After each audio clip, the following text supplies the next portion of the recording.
Hello students, welcome in today's online lecture of Organization of Commerce and Management for 11th standard. Dear students, in our 5th lesson, Forms of Business Organization Part 2, we have already discussed the first form of business organization which comes under the public sector, and it is departmental organization. Actually, the main aim of public sector is to render service to the people, to the nation. And these public sector organizations are those organizations which are owned, financed, managed and controlled by government or combination of government. Okay. So, in example, we can give the Hindustan Petroleum Corporation Limited or Bharat Petroleum Corporation Limited. These units comes under the public sector. And under the public sector, various business organizations are there like departmental organization, statutory corporation, government company. Today, we are going to start with the discussion of second form of business organization which comes under the public sector, and it is statutory corporation. Now, what is the meaning of this statutory corporation? Dear students, statutory corporation is an autonomous corporate body created by the special act of the parliament or state legislature with defined powers, functions and duties.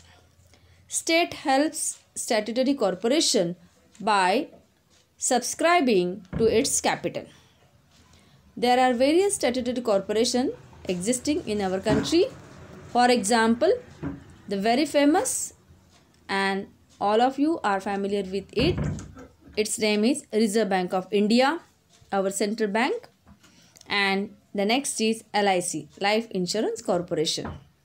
So, these are the business organization which comes under the form of statutory corporation, and for its establishment and for its management, a special statute means act, was passed, and according to that act, all the working of this Reserve Bank of India and LIC is going on.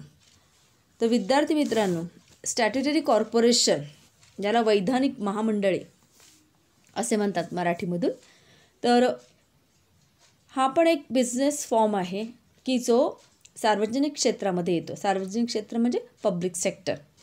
आता मुळातच सार्वजनिक क्षेत्राची मुख्य हेतू जो आहे तो नफा कमवणे हा नसून आपल्या देशाला, त्याचप्रमाणे जे सर्व नागरिक आहेत किंवा जे सभासद आहेत त्यांना सेवा पुरवणे हा मुख्य उद्देश हा सार्वजनिक क्षेत्राचा आहे. नफा कमवणे हा इथे त्यांचा प्रायमरी एम आहे असं नाही आहे, की जसं आपण ते प्रायव्हेट सेक्टरमध्ये बघितलेलं आहे की सोल ट्रेडिंग कन्सर्न असेल, त्यानंतर पार्टनरशिप फर्म आहे, जॉईंट हिंदू फॅमिली बिझनेस आहे, त्यानंतर कोऑपरेटिव्ह सोसायटी आहे, जॉईंट स्टॉक कंपनी आहेत. हे सगळे जे बिझनेस फॉर्म्स आहेत ते प्रायव्हेट सेक्टर अंडर येतात किंवा खाजगी क्षेत्रामध्ये यांचा समावेश होतो. तर यांचा मुख्य हेतू हा नफा कमवणे हा आहे, संपत्तीचे महत्तमीकरण करणे हा आहे. तर जे दुसरे फॉर्म्स आहेत व्यवसायाचे किंवा व्यवसायाचे जे प्रकार आहेत की जे सार्वजनिक क्षेत्रामध्ये येतात, जसं डिपार्टमेंटल ऑर्गनायझेशन आहे, स्टॅट्युटरी कॉर्पोरेशन आहे, त्याचप्रमाणे गव्हर्मेंट कंपनी आहे. तर यांचा मुख्य उद्देश सेवा पुरवणे आणि त्याबरोबरच नफा कमवून तो पुन्हा राष्ट्रीय कार्यासाठी त्याचा हातभार लावणे हा मुख्य उद्देश आहे. तर आज आपण वैधानिक महामंडळे म्हणजे स्टॅट्युटरी कॉर्पोरेशन म्हणजे काय, त्याचे वेगवेगळे फीचर्स काय आहेत, वैशिष्ट्ये काय आहेत, या संदर्भामध्ये चर्चा करणार आहोत.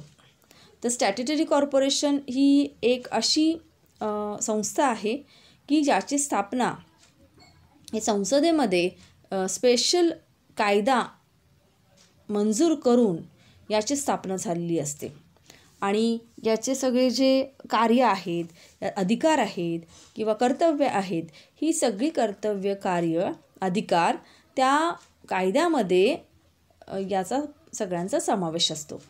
आणि हा जो कायदा आहे तो संसदेमध्ये किंवा राज्य शासन तो मंजूर करते आणि त्याप्रमाणे त्या संस्थेचा सर्व कार्यभार हा चालत असतो. ठीक आहे. तर आपण एक उदाहरण म्हणून इथे तुम्हाला दिलेलं आहे ते भारतीय रिझर्व्ह बँक आणि LIC. तर एक उदाहरण आहे वैधानिक महामंडळाचे आणि स्टॅट्युटरी कॉर्पोरेशनचे. Now we will see all the features of statutory corporation.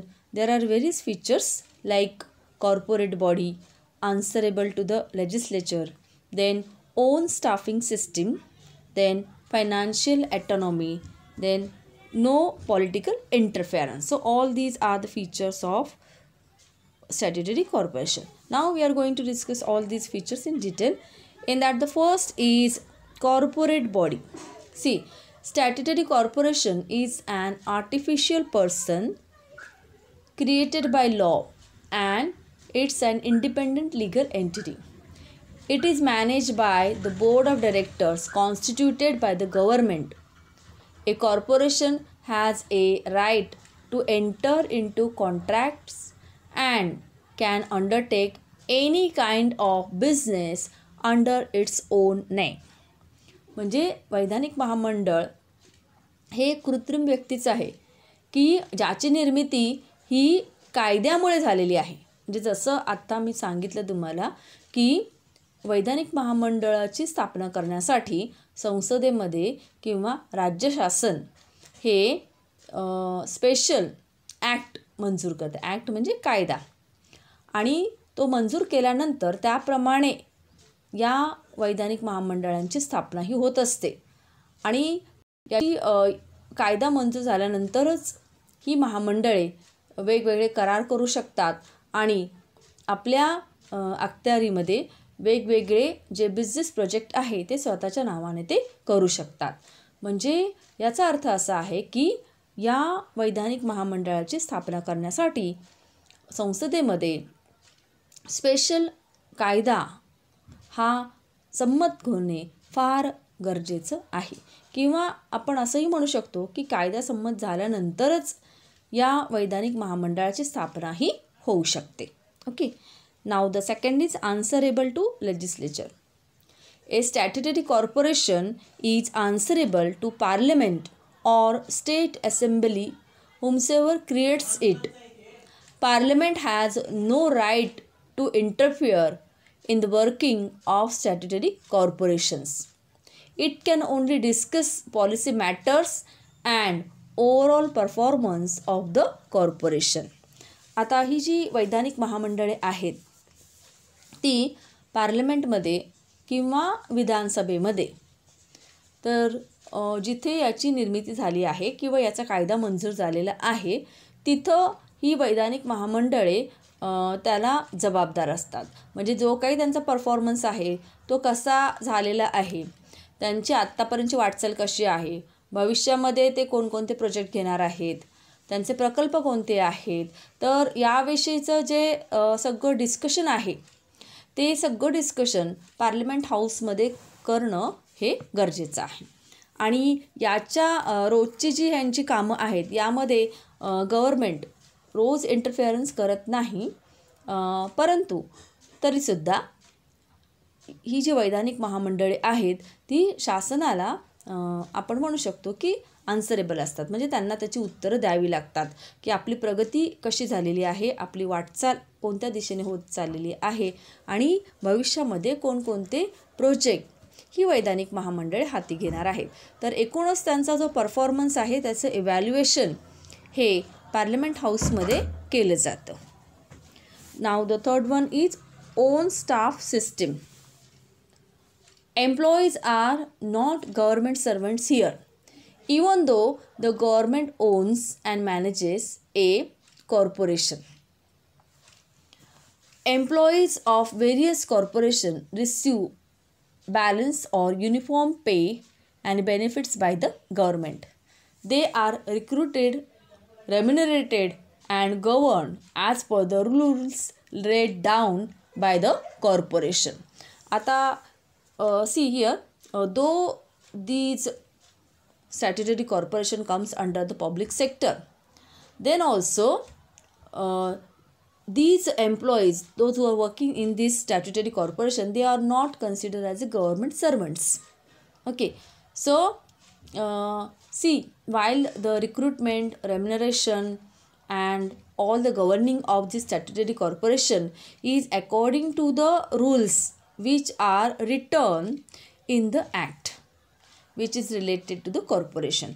म्हणजे जरी वैधानिक महामंडळे ही सार्वजनिक क्षेत्रामध्ये येत असली तरी इथं जे कर्मचारी काम करतात ते सरकारी कर्मचारी आहेत किंवा सरकारचे नोकर आहेत असे समजले जात नाही. तर इथे जे काम करणारे कर्मचारी आहेत त्यांच्या नियुक्त्या, त्यांना दिले जाणारे वेतन म्हणजे पगार आणि त्याचबरोबर नियंत्रण हे पूर्णपणे जो स्पेशल कायदा संमत झालेला आहे त्यामध्ये जशा तरतुदी केलेल्या आहेत त्याप्रमाणे याचं सगळं कार्य हे चालत असतं. म्हणजे या ज्या स्टॅट्युटरी कॉर्पोरेशन आहेत त्यांचं पूर्ण जे रोजचं दैनंदिन कामकाज आहे त्यामध्ये रिक्रुटमेंट असतील, वेतन देणे असेल किंवा नियंत्रण असेल, ते पूर्णपणे जो कायदा संमत केलेला आहे त्यामध्ये ज्या ज्या तरतुदी नोंदवलेल्या आहेत त्याप्रमाणे सर्व कामकाज हे चालत आहे. Okay, now the next is financial autonomy. A statutory corporation enjoy financial autonomy or independence. It is not subject to the budget, accounting and audit controls. After getting the prior permission from the government, it can even borrow money within and outside the country. आता या ज्या वैधानिक महामंडळं आहेत त्यांना पूर्णपणे वित्तीय अधिकार दिलेले आहे. म्हणजे यांना पूर्णपणे स्वातंत्र्य दिलेलं आहे. ही जी वैधानिक महामंडळे आहेत ती सरकारवरती अवलंबून नाहीत. फायनान्शियल ऑटोनॉमी म्हणजे काय? वित्तीय अधिकार म्हणजे पूर्ण फ्रीडम दिलेले आहेत. त्या पूर्ण स्वतंत्र आहेत सरकारपासून. आपलं त्यांचं लागणारं जे भांडवल आहे, जो पैसा आहे तो त्या स्वतः रेज करू शकतात. See, after getting the prior permission from the government, it can even borrow money within or outside the country. म्हणजे अर्थातच सरकारची परवानगी घेऊन ही जी वैधानिक महामंडळे आहेत ती आपल्या देशातून किंवा बाहेरून सुद्धा त्यांना लागणारं जे भांडवल आहे ते कर्जाऊ सुद्धा घेऊ शकते. म्हणजे अर्थातच पूर्ण वित्तीय अधिकार, स्वातंत्र्य, वित्तीय स्वातंत्र्य या वैधानिक महामंडळांना दिलेले आहे. Now the next is no political interference. A statutory corporation comes into existence by following particular act or statute. Therefore there is no political interference in formation, working and administration of a statutory corporation. All statutory corporations are free from political interference. So this is very important that all political corporations are free from political interference. म्हणजे या वैधानिक महामंडळामध्ये सरकारचा हस्तक्षेप अजिबात नसतो. तर यांना पूर्ण स्वातंत्र्य दिलेलं आहे. जो काही कायदा मंजूर केलेला असतो पार्लमेंटमध्ये किंवा विधानसभेमध्ये तर त्याप्रमाणे रोजचं दैनंदिन कामकाज या स्टॅट्युटरी कॉर्पोरेशनचं चालत असते. आणि स्पेशल कायदा असल्यामुळे किंवा स्टॅट्यूट म्हणजेच ॲक्ट मंजूर केलेला असल्यामुळे यांचं जे रोजचं दैनंदिन कामकाज आणि प्रशासकीय कामकाज आहे ते त्या कायद्यातील तरतुदीप्रमाणे चालते. म्हणजे इथं कोणालाही या स्टॅट्युटरी कॉर्पोरेशनच्या दैनंदिन कामकाजामध्ये ढवळाढवळ करण्याचा प्रश्नच येत नाही. आणि म्हणूनच असं म्हणलेलं आहे की या वैधानिक महामंडळामध्ये किंवा स्टॅट्युटरी कॉर्पोरेशनमध्ये पॉलिटिकल इंटरफेरन्स तिथं अजिबात नसतो. Okay, so all these are the features of statutory corporation. Now we will see some merits of statutory corporation.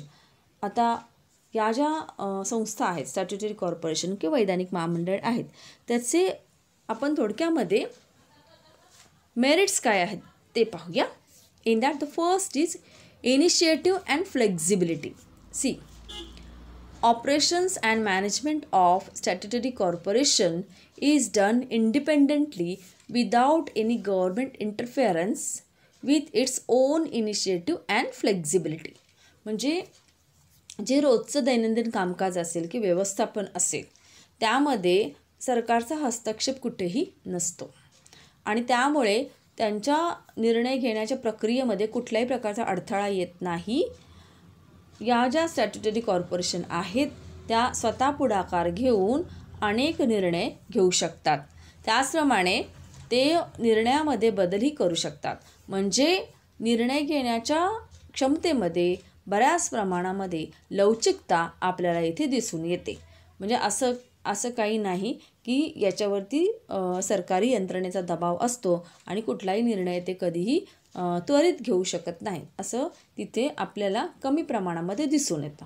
Okay, now the next is administrative autonomy. A statutory corporation is able to manage its affairs with independence and flexibility. Yes, all the we can say authority is given to the statutory corporation regarding the administrative activity. So statutory corporation is able to take its own decision regarding the day-to-day management of the business and it enjoys lot of flexibility. म्हणजे statutory कॉर्पोरेशनला आपले दैनंदिन जे व्यवस्थापन आहे त्यासाठी लागणारे जे निर्णय आहे ते स्वतः घेऊ शकते. तशा प्रकारचं त्यांना अधिकार प्रदान केलेले आहेत आणि बऱ्याच प्रमाणामध्ये तिथं आपल्याला व्यवस्थापनाविषयीची लवचिकता ही आढळून येते. Okay, now the third is quick decision. Statutory corporation is relatively free from red tapism as there is less file work and less formality to be completed before taking decisions. म्हणजे या ज्या संस्था आहेत वैधानिक महामंडळे तर येथे नोकरशाही किंवा लाल फितीचा जो कारभार आहे तो बऱ्याच प्रमाणामध्ये त्याचं जे अस्तित्व आहे ते कमी प्रमाणामध्ये आहे आणि फाईल वर्कसुद्धा कमी आहे. वेगवेगळ्या ज्या फॉर्मॅलिटीज असतात दैनंदिन कामकाज पूर्ण करण्यासाठी त्याचं प्रमाणसुद्धा हे अशी ताठर वगैरे नाही आणि त्यामुळेच इथे निर्णय प्रक्रिया ही लवकरात लवकर तिथे होऊ शकते. जे महत्त्वाचे निर्णय आहे ते साखळीमध्ये अधिकार साखळीमध्ये न अडकता जिथं योग्य आहे तिथे त्वरित निर्णय हे स्टॅट्युटरी कॉर्पोरेशनमध्ये घेता येतात. नाव the next is efficient staff. Statutory corporation can have their own rules and regulation regarding remuneration and recruitment of employees. It provides better facilities and attractive terms of services to staff to secure efficient working from its staff. म्हणजे ही जी वैधानिक महामंडळे आहेत त्यांची जे कर्मचारी आहेत त्यांच्या ज्या नियुक्त्या आहेत त्याचप्रमाणे त्यांना दिले जाणारे वेतन आहे याविषयी त्यांचे स्वतःचे नियम आहेत. Okay, so all this statutory corporation are able to attract the best people for their working by offering good salary to them. म्हणजे या वैधानिक महामंडळामध्ये चांगल्यात चांगले क्वालिटीचे कर्मचारी तिथे नेमता येतात आणि त्यांना योग्य प्रमाणामध्ये वेतनसुद्धा दिले जाते. Okay, now the next is professional management. Board of directors of statutory corporation consist of business experts and the representatives of various groups such as labor, consumers, etc., who are nominated by the government. तर इथला जो कारभार आहे statutory कॉर्पोरेशनचा, तर रोजचं जे व्यवस्थापन आहे ते बोर्ड ऑफ डायरेक्टर्स म्हणजे संचालक मंडळाकडनं केलं जातं.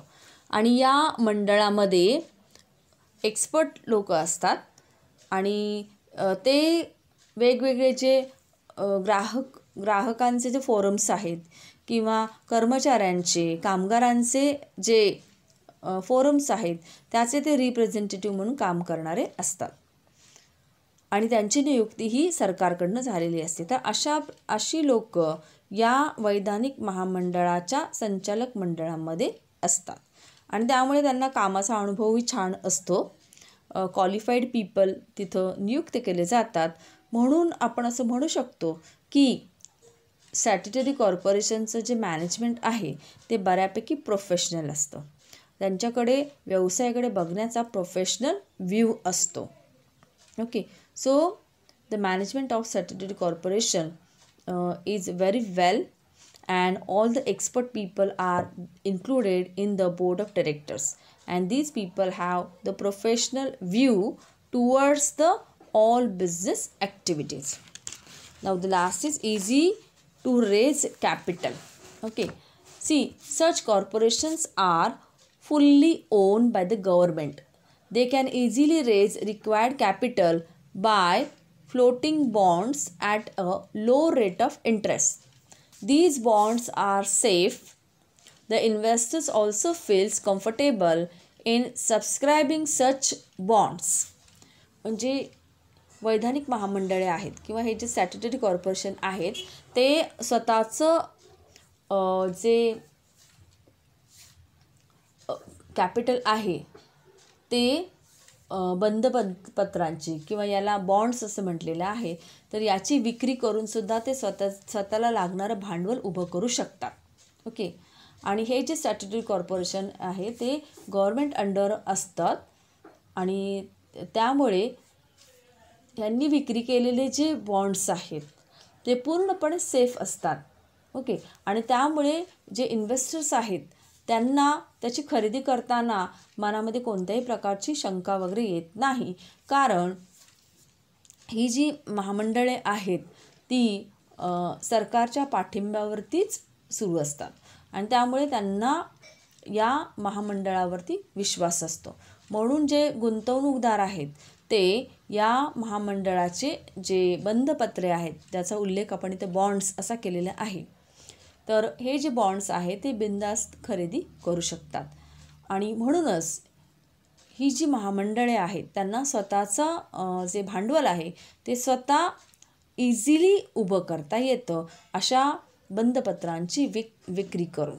Okay, so all these are the merits of statutory corporation. So dear students, today we have discussed features of statutory corporation. In that we have seen it is a corporate body. It means it is created by passing a special statute or a act. Then answerable to the legislature means all these statutory corporation are answerable in the parliament house or in a state assembly. Then third is own staffing system. Okay, so employees here, those who are working in statutory corporation, they are not considered as a government servants, even though the government owns and manages the corporation. So recruitment, remuneration, then the rules regarding the governing of these organizations are as per the all the rules and regulations which are mentioned in a special act. Okay, then financial autonomy is given to the statutory corporation, and after the prior permission from the government it can even borrow the required money from outside the country and also inside source. Okay, then we have seen no political interference in these statutory corporation, less political interference is there. So all these are the features. Then we have seen merits of statutory corporation like initiative and flexibility. So lot of flexibility is enjoyed by the statutory corporation. It can take the decision according to the current situation. Then administrative autonomy is also offered to the statutory corporation. See, these corporations are able to take the quick decisions because there is less red tapeism and no it is not required to follow always the chain of authority. Then next is the quick decision. Just as I said, it is possible for the statutory corporation to take the decision. Then efficient staff is there, means rules regarding the remuneration and recruitment are already given in the statute, and attractive terms of service to staff to secure efficient working from its staff. All things are given in the statute. Then professional management means the board of directors of the statutory corporation consists of business expert and representatives of various forums which are appointed by the government. So the expert people are there in the board of director, and these people have a professional view towards the business. And last is the easy to raise the capital. See, these corporations are fully owned by the government.